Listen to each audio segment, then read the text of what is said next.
আমার কাছে শীতকাল মানেই টাকি মাছের ভর্তা। শীতকাল আসলে যদি আমি টাকি মাছের ভর্তা না খাই তাহলে আমার কাছে শীত শীত মনে হয় না, শীত ফিল করি না আমি। আমার কাছে শীতকাল আসলে আমি টাকি মাছের ভর্তা করবো। হ্যালো এভরিওয়ান, কি অবস্থা? আশা করি সবাই ভালো আছেন, আমিও ভালো আছি। আজকে আমি টাকি মাছ ভর্তা করব, কীভাবে করি সেটাই আজকে আপনাদের সাথে দেখাবো।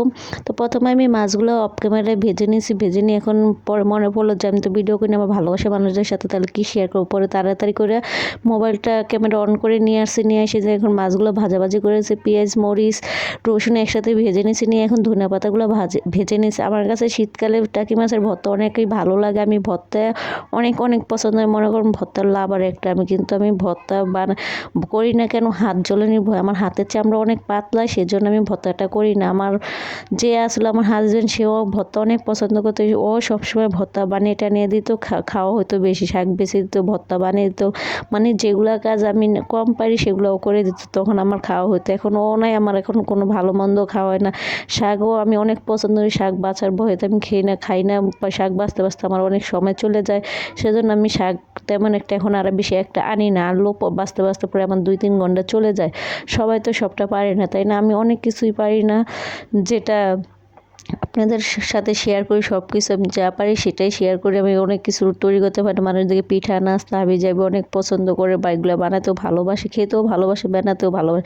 আর আমি এসব খেতেও ভালোবাসি না, বানাতেও ভালোবাসি না। তো ফাইনালি এখন আমার মাছগুলো ভাজাভাজি হয়ে গেছে। পেঁয়াজ মরিচ ধনে পাতা সব একসাথে ভেজে নিয়েছি। তো একই একটা অবস্থা হয়েছে, মরিচগুলো এত শক্ত হয়ে গেছে, মাছগুলোও শক্ত হয়ে গেছে। মানে এখন শীতের দিন, তো গরম গরম ভর্তা বানালে তাহলে একটু ভালো লাগে। যে হাতে ব্যথা ভর্তা, যেহেতু এখন আমি ভাবছিলাম যে হাতেই করবে, এখন ভর্তা করতে এসে দেখি এই অবস্থা। এখন আর কি করব, আর পাটাইতে ভর্তা করি না, হাত দিয়ে ভর্তা করছি। যে মাছের কাঁটাগুলো ছাড়িয়ে নিতেছি, টাকি মাছের কাঁটাগুলো ছাড়িয়ে অনেক কষ্ট হয়ে যেত। মাছগুলো শক্ত হয়েছে, মরিচগুলো তো মনে করেন ঠান্ডাতে লোহার মতো হয়ে গেছে।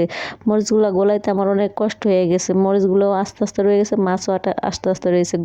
মনে করেন কাঁচা মরিচগুলো গোটা গোটা রয়ে গেছে, মাছও গোটা গোটা রয়েছে। রসুন যে দিছি, রসুনগুলো গোটা গোটা রয়েছে, একটা নিপিস হয় নাই। কিন্তু খেতে অনেক ভালো লাগছে। সব কিছু যেমন গোটা গোটা রয়ে গেছে, খেতে অনেক ভালো লাগছে। যে এখন পেঁয়াজ মরিচ সবগুলো দিয়ে দিছি, ধনেপাতা দিয়ে দিছি। যে এখন ভালো করে মিক্স করে নেবো। মনে করেন যখন আমি এডিট করতেছি তখন আমার ভর্তা করাটা দেখে তখন আমার মুখে পানি চলে আসে। ভর্তাটা এত মজা হয়েছে, পরিমাণ মতো ঝাল হয়েছে, পরিমাণ মতো সব কিছু হয়েছে। পরিমাণ মতো যদি সব কিছু হয় তাহলে খেতেও ভালো লাগে, মনে একটা শান্তি ফিল করে যে না, আজকে আমি একটা জিনিস সাকসেসফুল করছি। যেহেতু সবাই সবটা পারে না, আমারও ক্ষেত্রে তাই সেরকমই হয়। তো এই যে ফাইনালি আমার ভর্তাটা হয়ে গেছে। ভর্তাটা অনেক সুন্দর হয়েছে, অনেক লোভনীয় হয়েছে, খেতে অনেক ভালো লাগছে।